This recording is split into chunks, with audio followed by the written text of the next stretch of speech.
예, 수요일 묵상의 시간입니다. 내 마음 편하자고 믿음을 왜곡하고 있지는 않은가? 내 마음 편하자고 믿음을 왜곡하고 있지는 않은가? 이런 제목으로 계속 묵상하겠습니다. 저제 우리는 이 초대 기독교, 그러니까 예수님이 그리스도로 오시고 이루신 이 복음이 전파되는 초기부터 왜 유대인들은 오직 예수님을 믿는 믿음 외에도 자꾸 율법과 규례, 할례 이런 것에 얽매여 살 수밖에 없었는가, 이런 것들을 살펴봤습니다. 오늘날 우리들도 믿음의 삶을 산다고 하면서 하나님께서 성경을 통해 말씀해 주신 그 말씀과 약속을 따라 그렇게 그 말씀대로 믿음으로 살아가기보다, 그러니까 말씀에 대한 믿음이 아니라 결국 보면은 나의 불안한 마음에 대한 만족, 그러니까 나의 느낌에 대한 어떤 그런 믿음을 가지고 자꾸 살아가려는 그런 성향으로 치우치는 것을 우리가 볼 수 있었죠. 그래서 현재 우리 시대의 신앙을 보면 여러 가지로 지금 혼란스러운 상태다라는 것을 우리가 조금만 좀 이렇게 좀 깊이 생각해 보면 볼 수 있을 것 같습니다. 그러니까 전적인 하나님의 은혜와 예수를 그리스도로 믿는 믿음으로 구원받는 것은 마치 자기가 믿어서 구원을 얻었다라고, 그러니까 믿음을 구원받는 어떤 행위로 이렇게 생각하면서, 그러니까 자신의 행위로 결국은 이 구원을 얻었다.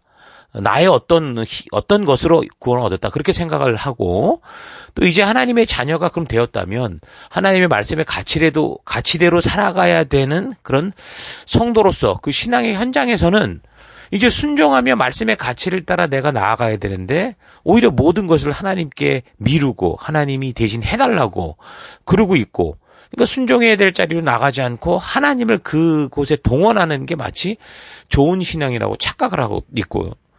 그 대신 이제 교회당 안에서는 도를 넘는 어떤 과한 종교적 수고들, 헌신과 봉사가 있어야 축복을 받을 수 있다. 이런 식으로 완전히 신앙의 이 자세들, 기본 자체가 굉장히 흔들려 있는 그런 상태를 볼 수 있는 겁니다. 그러니까 이런 신앙의 형태에서 심각한 것은 이런 식의 신앙, 그러니까 뭔가 완전히 성경이 말하는 구원과 순종의 삶에 대해 완전히 오해하고 있는 게 그냥 보편적으로 되니까 결국 교회와 이제 성직자들이 나서서 이런 식의 신앙을 묵과하고, 그러니까 묵과한다는 건 부추긴다라는 거죠. 그래서 결국 이 목사나 이 리더들이 자기만 그렇게 하는 것뿐만이 아니라 성도들까지 그렇게 자칫 위장된 믿음, 그러니까 자기 만족을 채우는 믿음에 빠지게 하는 그런 일들을 벌이게 되는 거죠. 그러니까 이런 신앙이 보편화되면 이제 우리가 살피는 그 유대인들이 율법주의 함정에 빠져서 헤어나지 못하고, 또 과거 이 종교개혁 시대 그 천주교가 그렇게 그런 이 종교 권력 안에 빠져서 그 함정에서 빠져나오지 못하듯이, 그러니까 우리가 바른 신앙을 빼고 이제 나중에 이제 종교만 남는 그런 이상한 일들이 생길 수 있다라는 겁니다. 그러니까 유대인들의 이런 생각들이 율법주의라는 종교의 함정이라는 것은 그냥 내가 지금 뭐 생각해보고 하는 소리는 아닙니다. 예수님께서 이미 우리가 살폈던 것처럼 이 땅에 오셨을 때 그 유대인들에게 말씀하신 것들을 보십시오. 그들과 대화한 것, 그들에게 경고한 것, 그들에게 말한 것을 보시라는 거죠. 너무도 분명하게 알 수 있죠.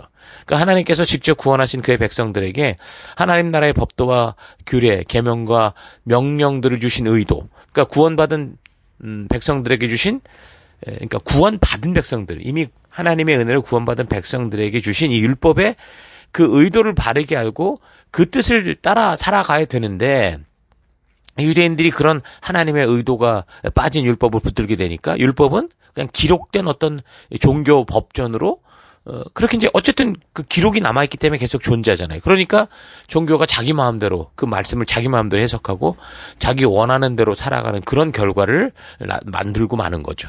그러니까 천주교가 그런 모습이었고 율법주의가 지금 그런 모습이었다, 그 말입니다.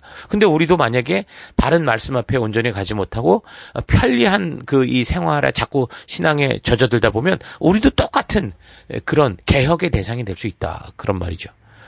그러니까 이렇게 초기 교회들 안에서 이런 율법주의 전통을 벗어나지 못하는 유대 기독교인들이 구원을 위해서 이제 오직 믿음으로만은 안 되고 뭔가 할례도 받고 율례를 지켜야 된다.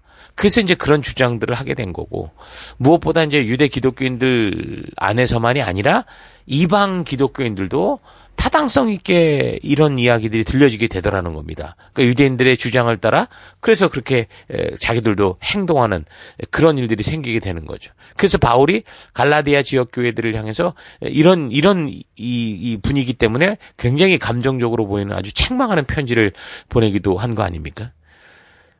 근데 왜 이런 율법주의에 입각한 할례당들, 그러니까 유대인들의 그 주장이 예수를 그리스도로 믿는 그 믿음으로 하나님의 자녀가 되었다고 믿는 이 이방 기독교인들에게도 왜 그들의 그런 뭐 할례나 뭐 규례나 이런 것들을 자꾸 이렇게 말하는 대로 이렇게 쫓아가게 됐을까?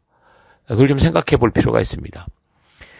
그러니까 그것은 사람들은 뭔가 자신이 느낄 때 인과율에 따라서 스스로 안심이 되는 어떤 구원의 표식, 자기의 어떤 안정을 위한 자기의 어떤 그 마음의 안심을 원하는 어떤 그런 구원의 어떤 표식을 가지려고 하기 때문이라는 거죠. 그러니까 세상 사람 누구든지 내가 어떤 대가를 받기 위해서는 그에 타당한 지극정성이나 열심을 보여야 된다, 노력을 보여야 된다라고 생각을 하고, 성경대로 얘기하면 사실 그건 틀린 건 아니죠. 심은 대로 거둔다는 하나님의 분명한 창조의 법칙이 있기 때문에 다들 인간들은 그런 법칙 안에서 살아가게 됩니다. 그러니까 어떻게 보면 바르고 타당한 생각이죠.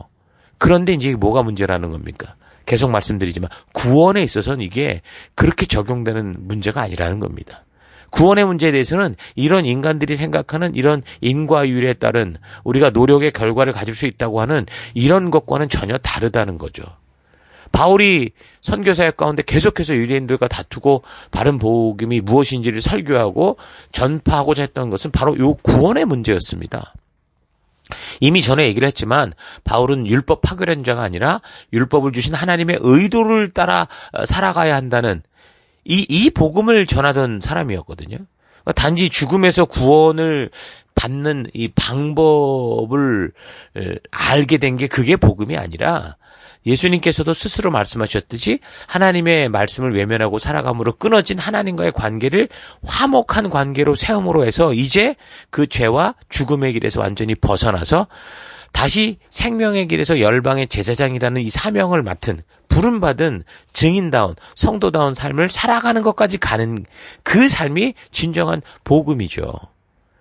구약의 제사 제도를 통해서도 자주 말씀드렸잖아요. 단지 속죄 제사를 드리는 어떤 죄에 대한 어떤 해결의 방법으로 동물의 피를 바치는 그런 걸로 끝나는 게 아니라 죄를 고백하고 용서함을 받는 그 속죄 제사 이후에는 반드시 하나님이 말씀하신 그 하나님의 뜻, 하나님의 원래 부르심대로 살아가겠노라고 하는 그런 결단의 그런 제사, 화목 제사가 꼭 있어야 된다고 그랬죠.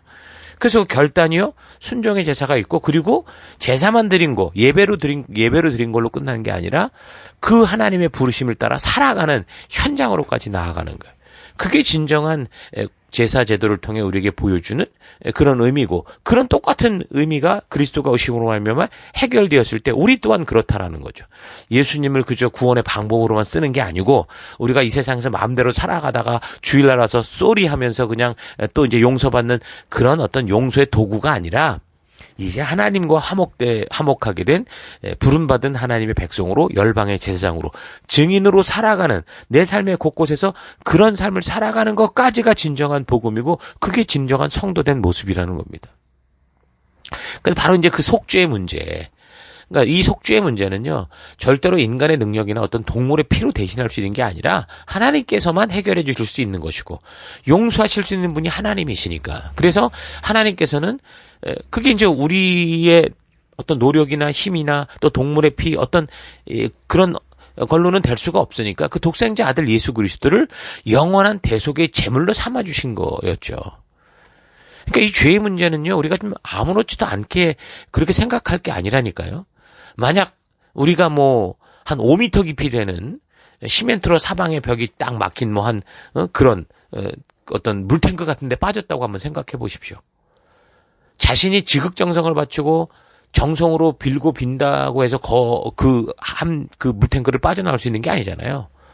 그리고 자신의 능력으로 그것을 뛰어오를 수 있는 것도 아니잖아요. 그러니까 그곳에서는 그 누구라도 스스로 나올 수 없습니다. 누군가 바깥쪽에서 그 안에 갇힌 사람을 구원하기 위해 뭔가 조치를 취해야만 그렇게 구원을 받을 수 있는 거지 스스로는 절대 불가능하다는 거죠. 그러니까 우리가 죄인이요 죽음의 길을 가고 있다는 말이 바로 지금 이 상태를 말하고 있는 겁니다.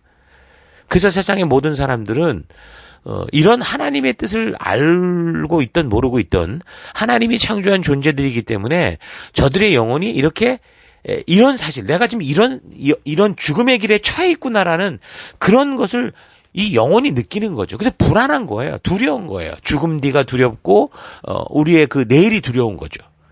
그래서 죽음 이후에 벌어질 그 일들을 두려워하고 그래서 그 죽음 이후 자신을 구해줄 수 있는 어떤 그 존재, 신이 됐든 뭐가 됐든 그걸 열심히 찾게 되는 거죠. 그래서 죽음 이후에 영원한 천국의 삶이 있든지 아니면 영원한 지옥의 삶이 있든지 인간들의 영혼은요, 이 땅에서 태어나고 시작하지만 그런 영원한 삶으로의 삶이 시작이 되는 겁니다. 그러니까 이런 사실을 모든 사람들이 무의식 중에 알고 있는 거죠. 다들 뭐 죽으면 끝난다 말은 그렇게 하지만 죽어서 끝나는 일이 아니라는 것을 우리가 스스로 뭔가 자꾸 느끼고 있고 알고 있다라는 겁니다. 그래서 이제 그 당시 고대 대부분의 종교들은 하등 종교 형태로 오늘날로 철학으로 말하면 그렇게 얘기를 하는데, 그러니까 생식과 풍요의 신들이었죠. 그러니까 이런 풍요의 신들은 고린도 도시가 그랬듯이 이 성적인 음란한 의식들이 일상화되어 있었기 때문에 문화와 삶 자체가 인간의 욕심, 욕망을 그대로 드러냄으로 인해서 좀 지저분하고 굉장히 무질서했던 그런 그 미신의 풍속들이었는데, 근데 그런 미신을 믿고 사는 사람들도 뭔가 어떤 신에게 지극정성을 보이고 치성을 들여서 자기가 그래야 천국을 갈 수 있다라고 그렇게 생각하고 있는 게 보편적이었다라는 겁니다. 또한 뭐 그런 타 종교 중에 이제 고등 종교라고 할 수 있는데, 고등 종교 같은 경우 이제 자기들의 경전을 가지고 있고 또 구원을 위해서는 어떤 고행이나 고통이나 금욕등을 통해 자기의 욕심을 부인하고 자기를 이렇게 비워냄으로 인해서 그렇게 이제 구원을 받을 수 있다라고 생각하는 그런 종교거든요. 그러니까 뭔가 세상과 다른 종교적인 행위들을 통해서 보다 나은 다음 생에 우리가 말하는 구원, 영원한 천국이 있다. 그렇게 이 고등 종교들도 다 생각을 한 거죠. 지금도 이슬람을 보십시오. 코란이라는 것을 생명처럼 여기면서 코란에서 명하는 대로 하루에 5번씩 어느 곳에든 메카를 향해 기도를 하고, 예수님 같은 경우는 수고하고 무거운 짐진 자들아 모든 짐을 다 내려놔라 그렇게 말씀하시는데, 이슬람은 그 알라의 은혜와 자비를 얻기 위해 천국 가기 위해서는 그들이 따라야 될 이 땅에서 수많은 규칙들이 그렇게 있다는 거죠. 그러니까 이런 식의 생각, 뭔가 어떤 대가를 지불하는 거 필요하다라는 그런 생각들이 보편적이다 보니까 그런 미신의 세상에서 믿어오는 미신적 생각과 미신적 믿음의 형태를 예수를 믿는 믿음과 비교를 하는 거죠. 그래서 과거 미신적 행동의 그 수준, 자기의 생각의 수준에 따라서 예수님의 죽음을, 예수님의 부활을 우리가 믿음으로 산다는 것을 적당히 그렇게 그냥 유추하는 것, 생각하는 겁니다. 여러분 가끔 어느 집안을 보면 이 손자 손녀들이 이제 교회를 다니면서 전도를 하죠. 그럼 이제 할머니 할아버지가 손자 손녀들이 교회를 가자는데 갑니다. 가긴 가는데, 근데 이전에 그냥 미신을 믿던 이 할머니 할아버지들이 교회에 와서 나름대로 뭔가 이게 믿음에 대한 정리가 돼야 되잖아요. 그러니까 예수도 하나의 신이다. 그래서 내가 이 예수를 한 신으로 정성을 다해 정성을 바치고 섬긴다면 또 똑같이 나를 축복해 줄 거다. 그런 식으로 생각을 하죠. 그러니까 미신을 믿던 방법 그대로 그냥 하나의 미신의 하나고 다만 내가 믿던 어떤 대상이 바뀌어졌을 뿐인 그런 상태로 기도하고 정성을 바치고 그러는 걸 보죠. 심지어 뭐 교회 와서 기도하는데 손을 이렇게 비벼가면서 이렇게 뭐 어디 저 무당이나 뭐 이런 절간이나 이런 데 가서 보면 막 하는 그런 식으로 기도를 하는 그런 분들도 있다니까요. 그러니까 그런 미신적 생각에 바탕을 둔 사람들이, 그런 문화에서 살던 사람들이 지금 창조주 하나님께서 그들을 구원해 주시는 그 구원의 은혜를 받음에 있어서 이거 뭔가 우리도 거기에 타당한 어떤 정성과 믿음의 행위를 보여야 되지 않을까? 만약에 그렇지 않으면은 이 구원을 뭐 거저 주셨다고는 하는데 우리의 구원이 지켜지지 않는 거 아닌가? 이런 식으로 생각을 할 수 있다는 거죠. 자기가 자신의 삶을 봐도 정말 날마다의 삶에서 실패하고 넘어지고 우리의 생각이 너무나 이 좀 욕정적이고 욕심이고 이러다 보니까 솔직하게 내가 나를 보면 정말 죄인이야. 나는 정말 죄인 중에 괴수야라는 것을 고백할 수밖에 없는 그런 나를 맨날 보다 보니까 과연 내가 이 구원의 자녀로서 계속 살아갈 수 있는가라는 그런 두려움과 궁금증이 생기는 거죠. 그러니까 그런 미신적 생각의 여파가 기독교 안에 많이 있습니다. 그러니까 유대 기독교인들도 예수를 그리스도로 믿는 믿음 외에 다른 걸 자꾸 대안으로 내놓는 거죠. 이미 익숙해진 할례, 또 그 규례대로 지켜야 되는 어떤 그런 종교적 규칙, 이런 것들이 지켜져야만 된다. 그렇게 본 것이고, 사실 뭐 오늘날 교회 안에서도 그렇죠. 만약 우리가 그런 식으로 주일도 지키고 온전한 헌금을 하며 다른 믿음의 길을 걷지 않으면 우리도 자꾸 불안해지는 게 그런 게 모습이잖아요. 그러다 보니까 자꾸 주일 성수를 강조하고, 물론 이 주일을 지킨다라는 것은 하나님의 백성된 자녀로서 지켜야 될 아버지와 아들의 어떤 약속과 같은 거기 때문에 좀 종교적인 것과는 다르거든요. 근데 이제 그게 지금 말하는 것처럼 종교적인 푸시가 돼가지고 자꾸 어떤 그런 식으로 하지 않으면 안 된다라는 종교적 짐을 지고 있는 경우가 너무 많죠. 거기에다가 만약 기도한 대로 뭐가 바라는 대로 이루어지지 않으면 너의 정성이 부족했어. 이런 식으로 막 얘기를 하잖아요. 또 어떤 사람이 교회를 다니다가 굉장히 안 좋은 일이 생기면 뭔가 이 사람이 하나님께 잘못했기 때문에 그랬다. 그래서 하나님이 노해서 너에게 그런 거다라는 이런 식으로 이상하게 생각하는 경우가 대다수라는 겁니다. 그래서 이제 그런 위기를 만난 분들이 교회에 와서 위로를 받기보다는 오히려 정죄를 받는 경우가 많죠. 너가 정성이 부족해, 기도가 부족해, 이런 식으로 너무 깊은 그런 상처를 받는 일이 다반사입니다. 그러니까 간절히 기도하고 원하는 바에 응답이 없는 경우 그렇게 말하는 거예요. 너 지극정성이 부족해. 너 몇 시간 기도했어? 넌 지금 저 사람은 새벽을 깨우고 금요심에 나오고 매일 2시간, 3시간 기도하는데 너 10분이나 했어? 이런 식으로. 근데 그런 게 결국 응답받지 못하는, 너의 기도가 응답받지 못하는 일이고 네가 어려운 일을 당하는 이유다라고 생각을 하는 거죠. 그래서 자기가 원하는 것을 응답받기 위해서 얼마나 공을 들이고 많은 시간들을 기도했는지를 자랑하는 거예요. 그래서 얼마나 믿음이라는 명목으로 자기가 거액의 헌금을 했고 또 거기에 정말 하나님께 도박을 걸듯이 그렇게 지극정성 행동을 했는가. 그런 것들. 그러니까 그런 것들을 이제 겸손한 척하면서 간증이라는 명목으로 다 자랑스럽게 말하죠.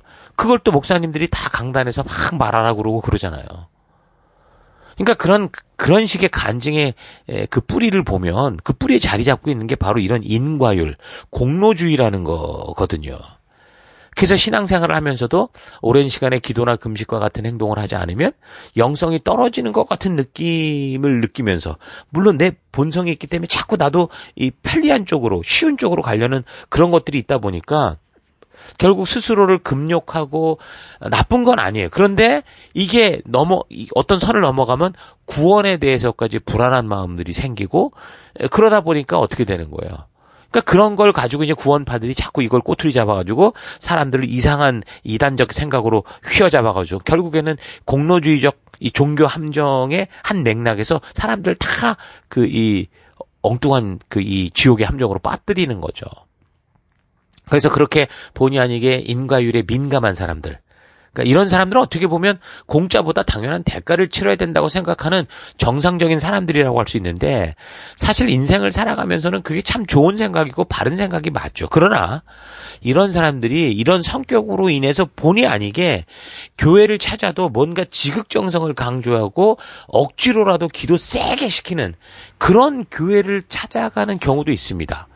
새벽 기도를 강조하고 금요찬을 강조하고 뭔가 종교적인 것을 계속 강조를 하고 자기는 거기 푸시를 받아서 어쩔 수 없이라도 열심을 내고 있을 때 자기가 안심이 되는 거죠. 그러니까 그런 뿌리에는 스스로 종교적 행위에 얽매이게 해서 하나님이 주신 참된 자유가 아니라 종교적 율법의 굴레에 매여 있는 그 자체를 어떤 신앙의 길이다라는 그런 무거운 짐을 지고 가고 있는 그런 모습이 있는 거예요. 그러니까 기도라는 것이 스스로 하나님과의 관계를 온전하게 깨닫게 됨으로 인해서 내가 내 아버지와 나누는 그런 관계로서의 기도. 그래서 주님과 오래 말씀 속에 기도 속에 머물 수도 있는 건데 그게 아니라 이런 공로주의에 입각해서 교회가 그것을 억지로 시키고 또 간절하게 기도하지 않으면 뜻하는 바가 이루어지지 않는 것처럼 이야기하고 우리가 이렇게 정성을 바치지 않으면 우리 삶 속에 사업이 망하고 뭐 건강에 해치고 뭐 이런 식으로 얘기를 하고 그 일방적으로 간절하게 하나님을 설득하면 내가 원하는 게 무엇이든 간에 하나님이 너의 뜻을 들어주실 것이다. 그래가지고서 밤낮 물불 가리지 않고 기도하게 하고 그런 일에 복종하게 하는 사람들을 뭐 경건하는 것처럼 막 간증시키고 이런 거는 완전히 다른 거죠. 하나님의 진정한 뜻과 그 의도를 알고 자연스럽게 하나님의 길을 따라가는 사람과 그러니까 안으로부터 이렇게 나오는 그런 믿음의 삶과 밖으로부터 쪼여지는 이 믿음의 삶은 전혀 다른 겁니다. 그 시대 우상이 판을 치는 그런 사회 속에서 유대인들이 그래서 하나님의 말씀을 따라 절제하고 금욕하고 도덕적으로 깨끗하게 살아가고자 했던 그런 삶이 사실 그 시대 그동안 음란했고 무질서한 삶에 진절머리가 나는 사람들에게 아주 좋은 그런 영향을 미칠 수 있었을 거라고 그랬잖아요. 그래서 유대교로 들어오는 사람들이 있었다고 그랬죠.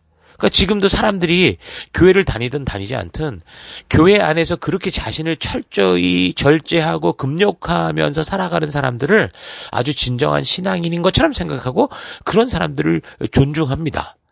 그래서 이 사람들이 보면 자기들과 함께 술 먹고 뭐 세상처럼 노는 그런 교인들 그런 사람들을 보면서 그 먹고 즐기는 순간에는 다 좋은 사람인 것처럼 얘기하고 관용적인 사람처럼 얘기하고 그렇게 말은 하는데요. 결국에 가서는 그런 교인들을 경멸하고 조롱합니다. 절대로 바른 종교의 길을 따라가는 사람이라고 절대 생각하지 않아요. 그들의 마음속에도 뭔가 절제가 있고 뭔가 대가를 치르는 그런 사람들이 진정한 종교인이라고 생각을 하는데 예수 믿는다고 하면서 와서 술 먹고 뭐 즐기고 놀고 다 놀아가면서 그렇게 한다 그러면 그걸 누가 그 교인이라고 인정하겠습니까? 그러니까 보편적인 사람들은 구원을 받아야 하는 합당한 이유들이 있어야 된다고 인과율적인 생각, 공로주의적 생각을 하고 있기 때문에 절제, 금욕, 뭔가 세상과는 다른 삶 이런 것들이 있어야 된다고 기본적으로 생각하는 게 본능입니다. 그래서 그런 인과율의 삶을 살아왔던 사람들에게 그런 유대적 전통을 주장하는 사람들이 말하는 구원에 있어서의 더 추가될 할례, 뭐 율법적 행위 요구 이런 거는 아주 강력한 설득력을 가지고 이 세상 사람들이 이단적 그 생각 속에 살았던 그대로 뭔가가 이렇게 일맥상통하는 그런 게 돼서 먹혀들게 됐던 거죠. 그래서 이제 바울이 이 보편적인 유대인들의 생각, 이 보편적인 이렇게 생각하는 사람들의 생각을 계속 뒤집는 얘기를 하는 거예요. 뭐 뒤집는 얘기가 아니라 바른 율법, 바른 믿음에 대한 얘기를 하는 거죠.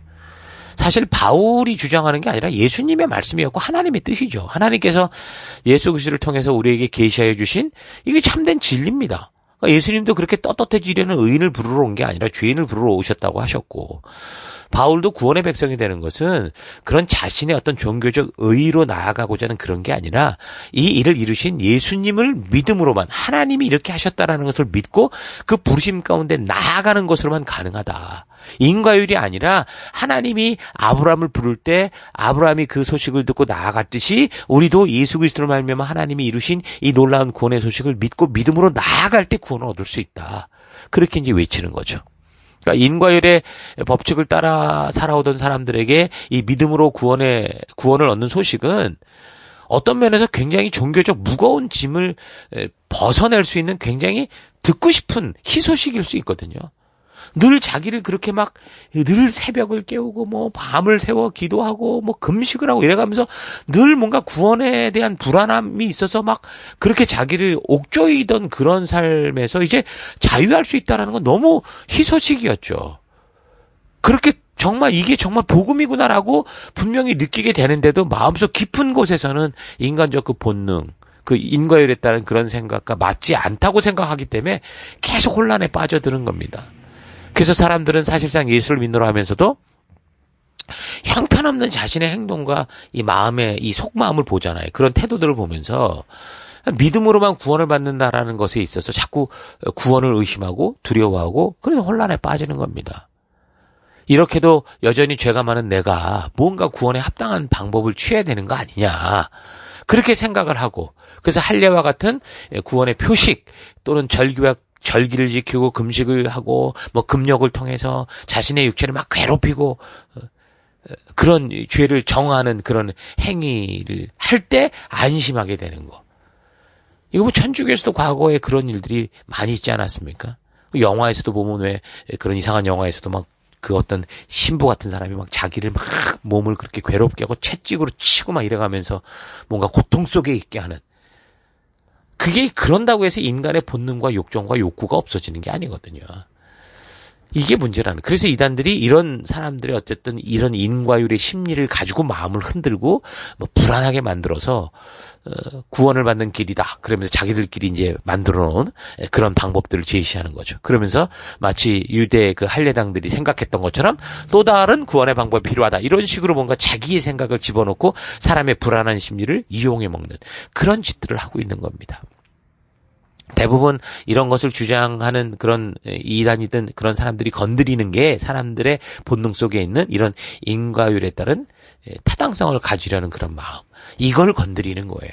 그래서 이 본능은 말씀으로 제대로 확신을 가지지 않는 사람들이라면 교수가 됐든 뭐 학자가 됐든 박사가 됐든 목사가 됐든 뭐 집사가 됐든 권사가 됐든 장로가 됐든 그 누구라도 자신의 삶에 심한 위기가 왔을 때 바로 걸려들 수밖에 없죠.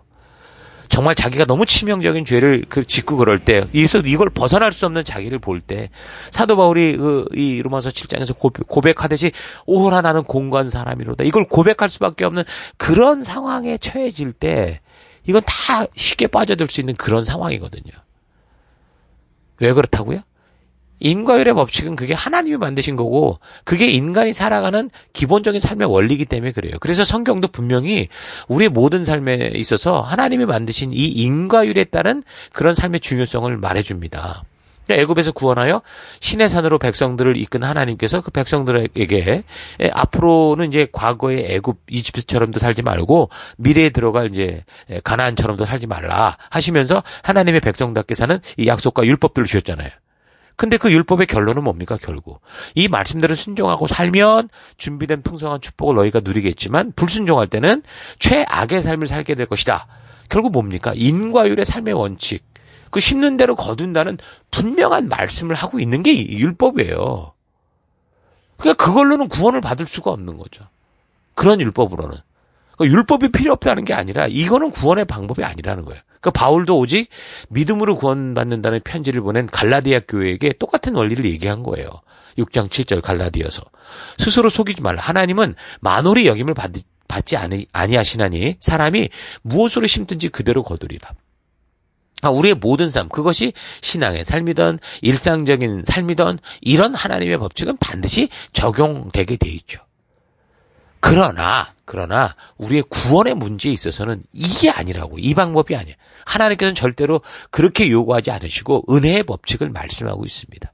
그러니까 우리의 모든 삶에 심은 대로 거두는 법칙이 적용될 수밖에 없지만 구원의 문제에 있어서는 우리의 노력과 땀 흘리는 정직한 수고를 통해서도 해결할 수 없는 거예요. 그래서 사람들이 이 땅에서 정직하게 살고 도덕적으로 살고 교회 다니는 사람보다 더 착하게 산 것 같은데 왜 우리가 천국으로 못 가냐? 그렇게 대드는 경우가 많은데 그게 그 착하게 사는 율법대로 사는 게 구원의 방법이 아니기 때문에 그래요.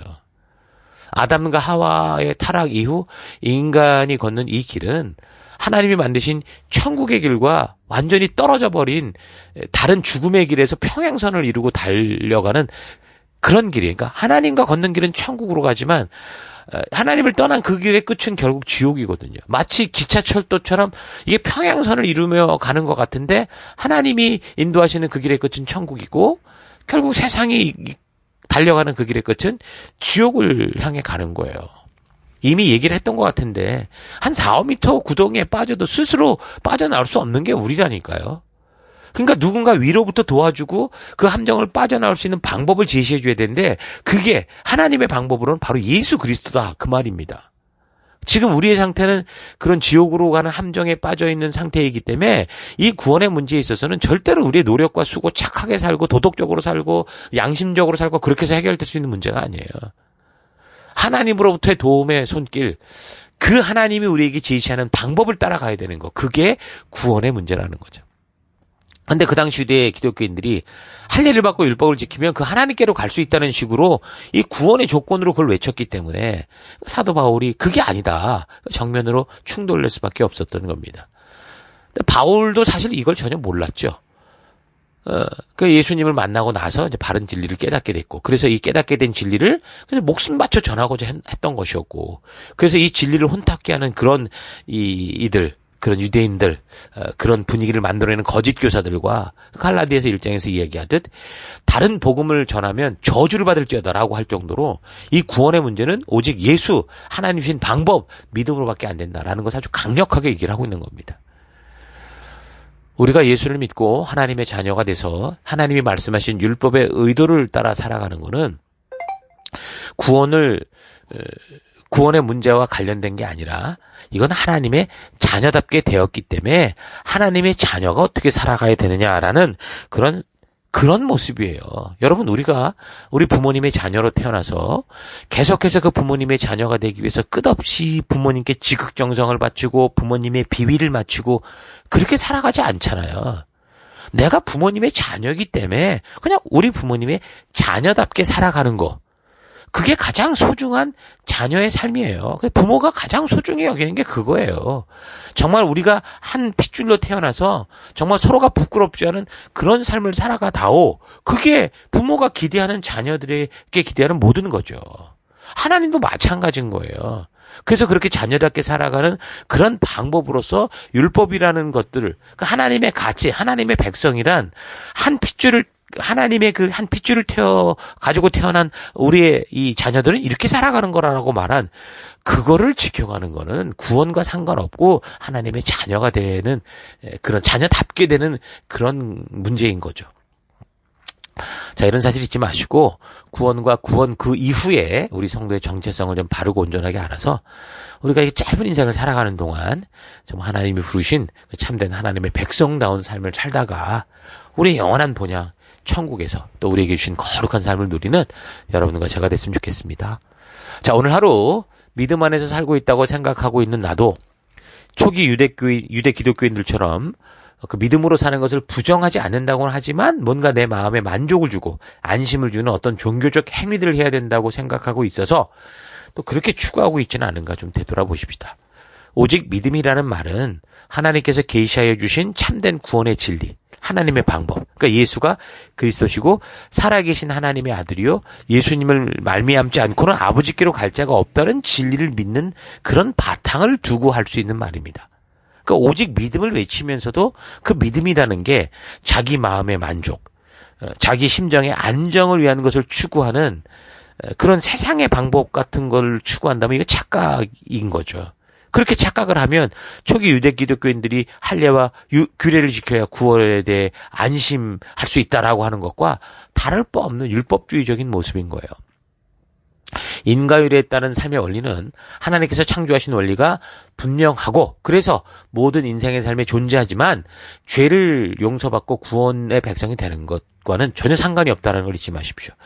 그래서 이제 구원 그 이후 우리가 하나님이 주신 율법의 의도를 바르게 알아야 되는 거는 구원 그 이후 하나님의 백성답게 살아감에 있어서 그 순종의 삶을 걸어가는 이들을 위해 하나님께서 준비하여 주신 이 축복을 누리는 일과 관련된 삶의 원리다라는 거 잊지 마시고 정말 눈물을 흘리며 씨를 뿌리는 자가 기쁨으로 단을 거두리라고 하시는 이 말씀의 참뜻을 바르게 알아서 우리 삶의 현장에서 하나님께서 우리에게 주신 이 모든 기회를 가지고 최선을 다해 후회 없는 노력과 수고의 땀을 흘리는 하루하루가 되기를 바라고요.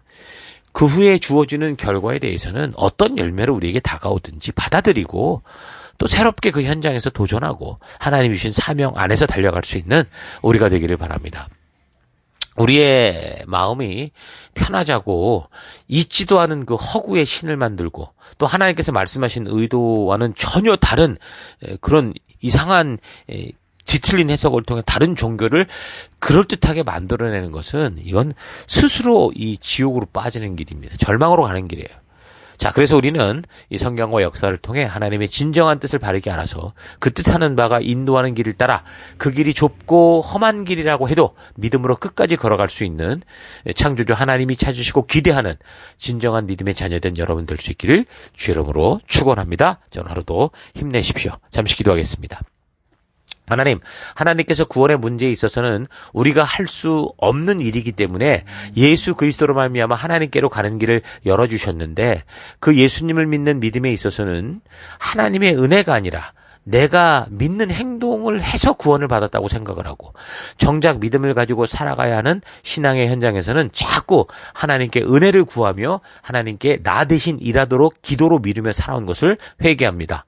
영생하는 생명이 달린 길에서 노력해야 구원된다고 했다면 아마도 모두 종교의 굴레에서 지쳐 죽었을 것인데 오직 은혜로 생명의 길로 부르시고 우리를 인도해 주시니 감사드립니다.